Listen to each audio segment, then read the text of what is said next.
I'm excited to start a new primordial telenovela story. Remember how I told you Earth was never meant to be Enki or Enlil or Anu's domain, but that of the former king Alalu? But to fully understand the story, we need to go back in time on Nibiru, so I can tell you exactly what happened. Before the Anunnaki ever came to Earth, they lived on their planet Nibiru, which has a long history. The Anunnaki history on their planet starts by describing tribal men. They show how first they fought with sticks, and then they evolved and created weapons, more or less like everything that happened here on Earth. North and South warred together, and brothers fought against brothers. After so much warring, North and South both sustained extreme damage and extreme life loss. So a truce was made. Efforts to make peace were made. The tablet goes on to describe, "Let nations come together. Let there be one throne on Nibiru, and let there be one king to rule it all. One king that rules over everything. Let a leader by chance be chosen, either from north or south.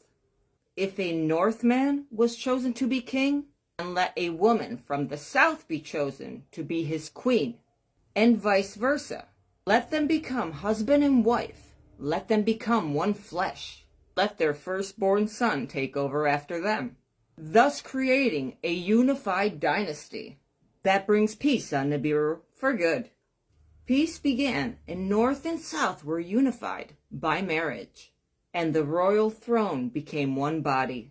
And a line of kings this way went on without a break. After peace, the king chosen was an influential man from the north.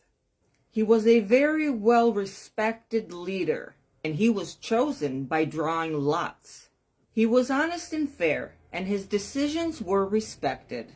He built a beautiful city to live in, and it was called Archon, which means unity.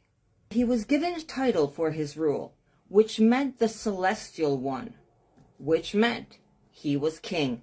He brought law and order back to Nibiru, and he did this by force. He made rules and laws and put governors in charge of each land. The royal records, it clearly says that he brought peace and stability back to the planet. And he chose a woman from the south as his bride. She was known for both love and war.